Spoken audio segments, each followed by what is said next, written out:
नमस्कार दोस्तों, आज लेके आए आपके लिए हम साधारण ब्याज। तो साधारण ब्याज में सबसे पहले देखेंगे आपके फॉर्मूले क्या होते हैं। तो देखो, इसमें होता है, सबसे पहले होता है मूलधन, फिर आती है आपकी दर आने के फिर समय आती है का आपके लिए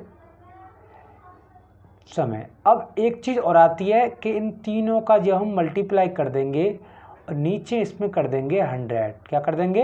100। मतलब 100 का क्या लगाएंगे, इसमें भाग लगा देंगे ना। तो जब निकल के आती है हमारी ब्याज, क्या निकल के आती है? ब्याज। वो भी कैसे निकल के आती है? साधारण ब्याज निकल के आती है। ये फॉर्मूला हमारा किसका है? साधारण ब्याज का।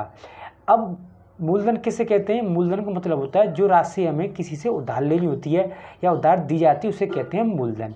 दर कैसे? इसमें 2%, 3%, 4% लगी आवे, इसको वो क्या कहलाती है भाई? दर कहलाती है। समय मतलब 2 वर्ष, 3 वर्ष या महीनों में दे रखी होती है समय, तो उसे कहते हैं हम समय।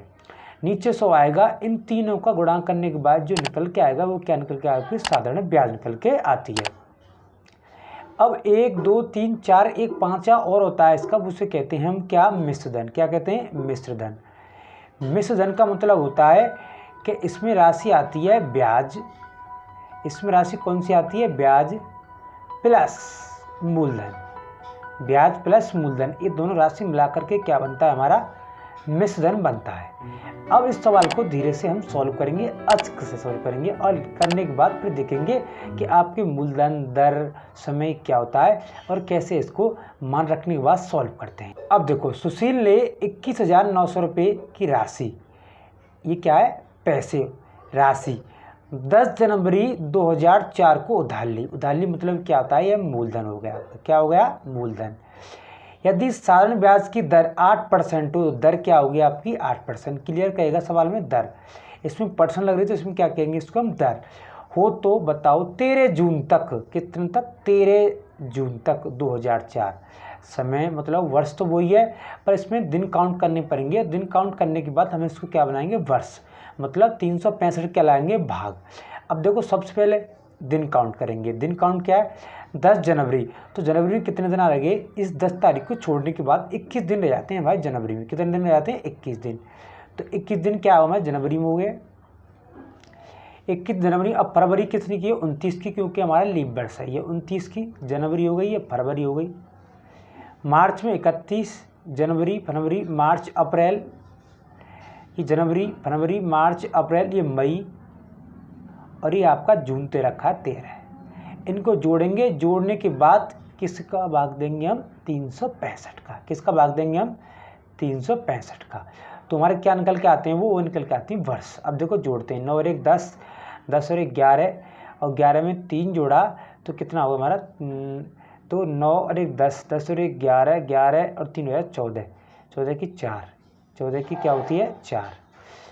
अब देखो, वैसे देखो 21, 10 और 11, 12 और 3 15 होते हैं, 15 होते हैं। अब 15 जोड़ने को अब देखते हैं इसमें क्या? 2 और 2 4 और 3 7 और 3 10 और 3 13 और 1 14 और 1 हासिल की 15।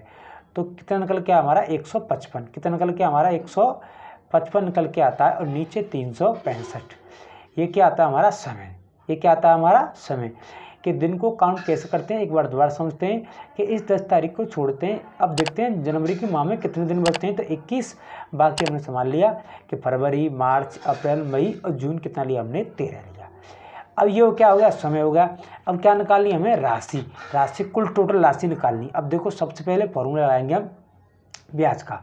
तो ब्याज का फॉर्मूला लगाएंगे तो इसमें क्या दे रखी है? मूलधन दे रखा हमारे पास 21,900 गुणा दर कितनी है आपकी? 8%, और समय दे रखा है आपको 155, नीचे दे रखा है 365, और नीचे आएगा आपका 100। नीचे क्या आएगा आपका? 100। इसको सॉल्व करने के बाद क्या निकलती है? हमारी ब्याज निकल के आती है। अब देखो कैसे सॉल्व करते हैं। 2 जीरो से ये 2 जीरो कट गई हमारी। अब इसको 5 से काटते हैं। 5 थी 15 और 5 एक 5। अब 5 के से काटेंगे, 5 35, बचे 1 और 5 तिया 15, 73 बार। 73 से ये कटेगा आपका 3 बार। कितना कटेगा आपका? 3 बार। अब इनका मल्टीप्लाई करेंगे कि 8 से इनको करेंगे पहले, जैसे 3 एक 3 और 3 तिया 9, तो 9 और 3 गुणा करेंगे हम 8 से। कैसे गुणा किया? हमने गुणा किया, देखो 3 से गुणा कर दिया सबसे पहले इसका 31 का। अब फिर 8 बची, इसका 8 का और मल्टीप्लाई कर देते हैं इससे। तो देखो 8 का उड़ेंगे 8 × 24 की 4 हासिल 2, 8 9 72 और 2 हो जाएंगे आपके 74। तो 744 रुपये क्या आ गया आपका ब्याज निकल के आ गया। क्या निकल के आ गया बच्चों? ब्याज। अब ब्याज निकलता है मित्रों, ब्याज निकलने के बाद अब क्या देखते हैं, हमें देखना है कुलधन। कुलधन क्या निकालते हैं, इसमें हम क्या जोड़ेंगे? ब्याज।